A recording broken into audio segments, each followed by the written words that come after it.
Morning. I was going to say nice to see you all, but it's not. Yeah, so obviously we broke the mast. You've all seen that. The mast fell down at 7:15 yesterday. It wasn't particularly extreme conditions, but it was windy. We had wind averaging about 30 knots, so we saw gusts of 35, dropped down to 26.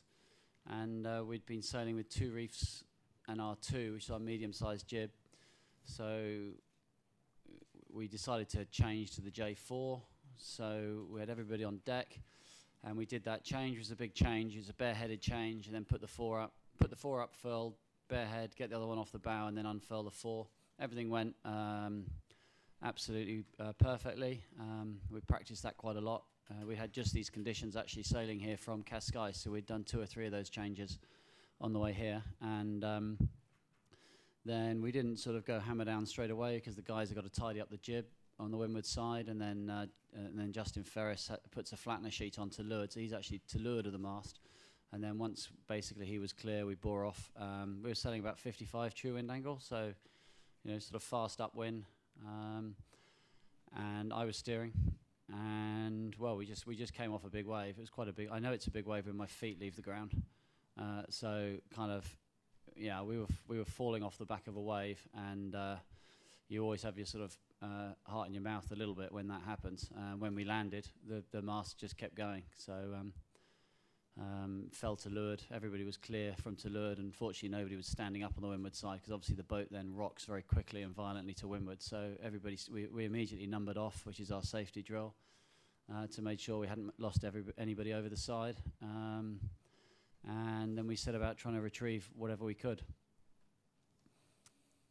Shall I go on? Ian, have you been able to establish any idea of why the mast failed? Well, the short answer is no. Obviously, it wouldn't be right for me to jump to conclusions. We won't really be able to look at everything on the way in because everything was wrapped up in the mainsail. The guys are just starting to take it apart now, and we've got some experts flying in, and we're going to spend most of today trying to ascertain what failed first, because obviously you can have failures that are a result of an initial failure, so it's very easy to jump to the wrong conclusion. So we're going to be studying that today, and that's of utmost importance for us because we do have a spare mast. Our spare mast was en route to Holland to be stored with DHL. It was actually on the motorway outside Madrid. That's now been turned around, offloaded. It was with Telefónica's mast. It's been offloaded, and it will be here this evening. So we'll have our spare mast, which is an identical spare, with us this evening. So clearly, if we felt there was something wrong with the mast, which, i.e., it could happen again, then that would alter our plans moving forward. But right now, we're working on that. We'll spend the rest of today and tomorrow doing that. In the meantime, we're going to work towards getting the new mast ready to go and turning the crew around and getting to Cape Town as soon as we can.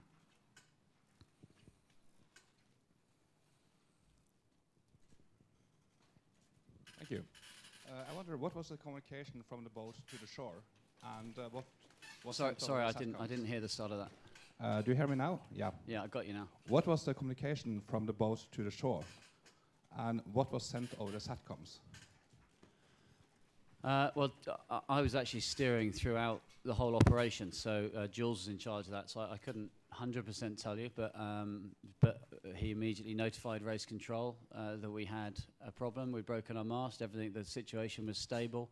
We had no injuries. We then, before we switched the engine on, we notified that we'd be suspending racing. And then I think once we'd retrieved everything, we just kept the race control updated basically on the status of things, and they offered us support, but we were in a situation where we felt we had it all under control.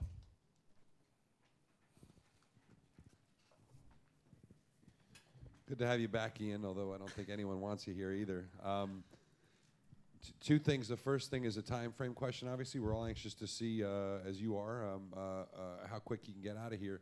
How much work is left to do on the replacement mast, assuming that the post-mortem tells you it's safe to go? How much building of that mast do you have to do before it goes in the boat? And what's a realistic soonest time out for you guys to hit the water again? And number two is, there are two guys right now who I think are very, very interested in what comes out of this.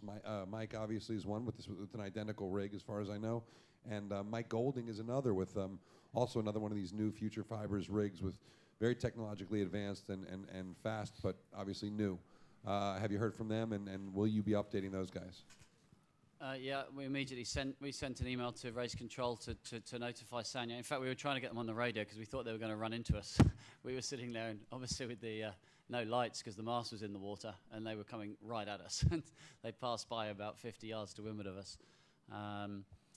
Look, I think, well, there's two questions there. Let's take them in turn. First one, how long? I can't actually answer that one either. It's not just the mast. We've wiped out all our stanchions on the port side.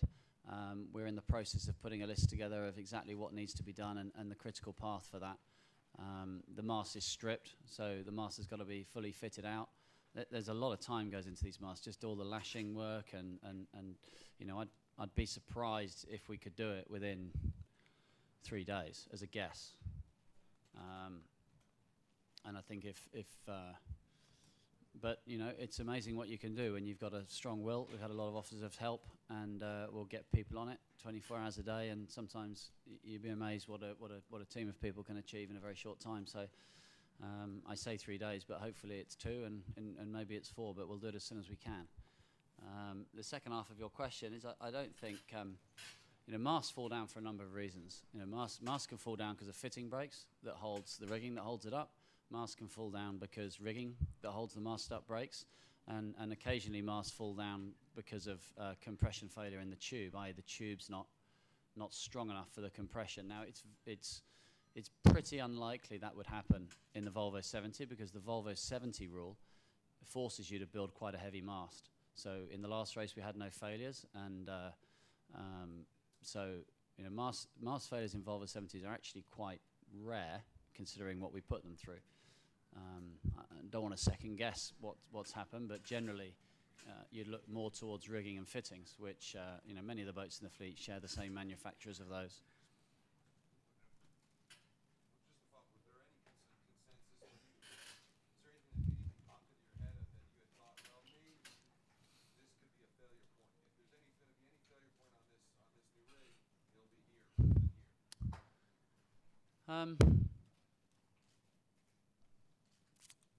Sorry, the question was there any obvious failure point that we were concerned about? I think the answer is no. I think if we had strong concerns about stuff, then we wouldn't have used it. I mean, the rigging we used on this mast we've tested for the last year. This is the 3rd generation of it. We used it on our training boat for 6 months in Abu Dhabi.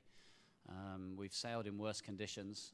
We've done 8,000 miles on this boat. We've sailed in worse conditions than we faced last night. Maybe it's just the fact that when you're racing, you're fully loaded, you're pressing that much harder, you've got boats around you, you're desperate not to back off. But I think no. I think we wouldn't have started the race if we didn't have confidence in all our equipment.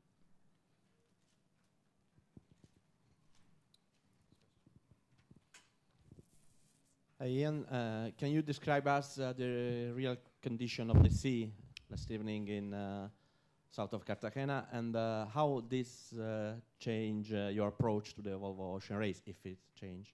Yeah, well, again, it's a good question. We said amongst ourselves a number of times that the oft-used phrase that you don't win the Volvo Ocean Race in the first night, but you could lose it. We must have said it about 6 times in the sort of 2 hours prior to the incident happening. But at the same time, you know, you are racing. The conditions weren't too extreme. I'd say there's, I don't know, 1-2 meter chop. These boats are always worse close to land. You know, when you're in the ocean, the waves are longer. What these boats don't like doing is jumping off waves in short chop. I think we were about 20 miles offshore, but as we drifted offshore trying to secure everything, the sea state got sort of progressively worse. So, you know, it's always hard to guess the sea state, but for sure the wave we came off was a fair drop. And it was a pretty dark night, so it was pretty hard to see what was coming your way. But you know, there was 5 other boats sailed through there at exactly the same speed. Certainly wasn't conditions that, you know, we expected to back off after the Cape. That we were expecting bigger conditions. I suspect the guys that are out there are facing bigger conditions and are backing off. We'd fully discussed that. That was always our plan. Let's just get through this, get out and where the mast went, we still felt we were in perfectly suitable conditions for racing hard. Hey Ian, just two questions from me. Firstly, how quickly was the boat going when the mast came down? And also, it's our understanding that Wade Morgan went in the water to try and cut the rig free. Can you just tell us a little bit about that? Yeah, I think we were doing about 13 knots. So, you know, upwind we sail about 12 and a half knots. So we were slightly cracked sheets. So we, you know, not hugely fast by any stretch. But obviously, you know, we were into a seaway. The waves are wrapping around Capo di Gatto there. So we were sort of bashing sort of straight into a seaway. And yeah, Wade Morgan did a great job. One of the problems we had with the rig and sails in the water was that, you know, ordinarily you might chop the rig away. Because the rig can damage the boat. And we couldn't do that because, well, for a start, we only have one mainsail. And you're only allowed 17 sails for the race. So, you know, you can't go throwing 2 sails over the side. So we had to retrieve our sails. And all the sails are on locks. So you can imagine the situation. You've got the broken mast in the water with all the sails on locks attached up the mast. So we managed to winch the mast alongside the hull, but we punched the spreader through the side of the hull in the sea state. So, you know, the closer we got the mast to us to try and get to it, the more damage we were doing to the boat. So we were kind of in a little bit of an fix as to what to do. So so Wade managed to Wade put his survival suit on, life jacket, put a retrieval line on him. He managed to get in, cut the head of the mainsail, and then we got him back on board. So he did a good job.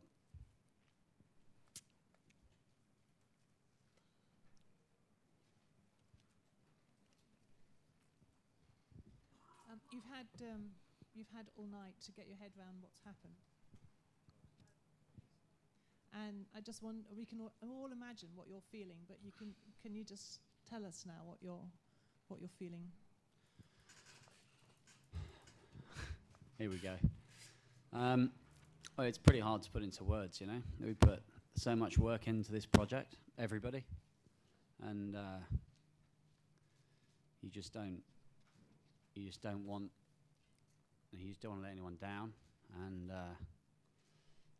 when you've worked so hard every day for 18 months, you know, you're desperate to do well. We still are desperate to do well. The race isn't lost, and sometimes these things can galvanize a team. You know, we had a bit of this with the Green Dragon last time when we broke the ring frame in the bow, and if I had to point to one thing in the whole race that galvanized our team and got us through what was a difficult race, it was rebuilding our boat in the Philippines and enduring the conditions and getting to China. So, you know, I think you have to look at it objectively. You have to say that it's you know, we're very fortunate nobody was hurt. We're all still here to tell the tale. We have a spare mast. Our sponsors are hugely supportive, phoned me up straight away, offering all support. And, you know, this race is not over for us. But on a personal level, it's, well, not just personally, I think everybody in the team, you're just very, very disappointed. Not least because this is the best leg of the race. And I couldn't wait to do the downwind sailing, which I think our boat's more optimized towards and some of our sails. So I was desperate to get into the trade winds because I really felt that's where we were going to excel. But that'll have to wait for another 3 or 4 days, maybe.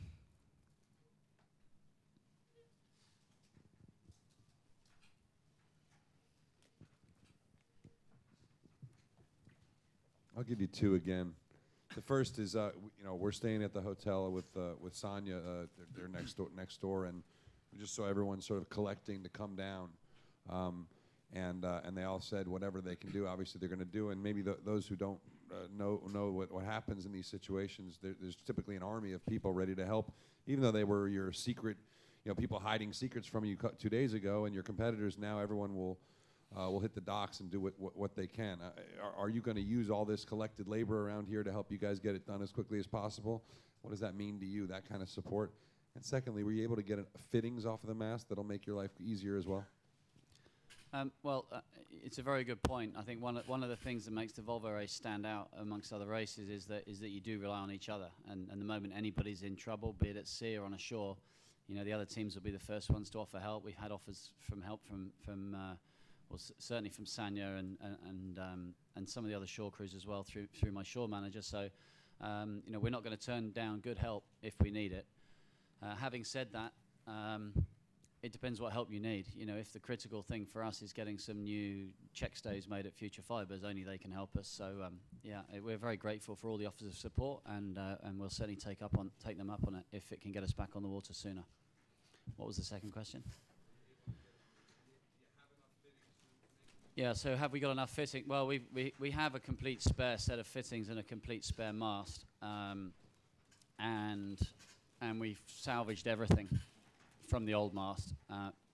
So I think we have more than enough things. The more complicated things is things like forestays and aft rigging, things that maybe have been put in containers and sent to Cape Town, or I need to check in. But at first impressions, I think we have everything we need, or we can get it made quickly. I should say that the mast manufacturer is based in Valencia, which is kind of handy. Ian, I just wondered about the sails, whether there was any terminal damage to the sails, or are you going to be able to continue with the sails that were up at the time? We're going to have to, because we haven't got any others. I think so. I think the main's got some holes in it. We had to cut some lashings away. I'm sure it's always difficult to gauge what effect the load has had on the shape of the sail, but my gut feeling is that the sails will be fine. The J4 probably spent an hour and a half as a sea anchor, so I'm not quite sure what that does for them. But it was in one piece. So I think the sails will be fine.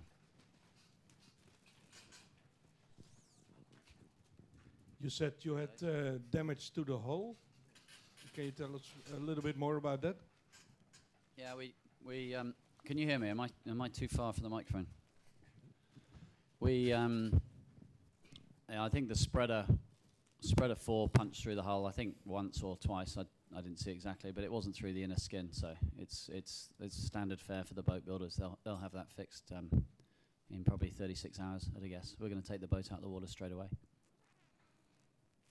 Obviously we need to check everything. You know, the mast was smashing against the side of the boat a little bit, so we need to check for any delamination. So we haven't done a full assessment at this point in time, but I think we did a good job of minimizing any damage and reasonably confident that we should be okay. Any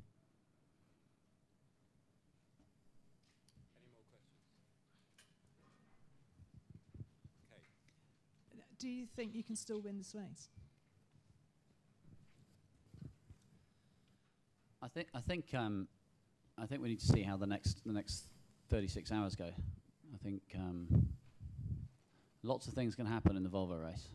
You know, one thinks of Pirates when they ended up flying their boat to Cape Town, ended up second. Well, you know, if the boat that beat them had had a problem, they could have won that race. I think it's too early to start making judgments.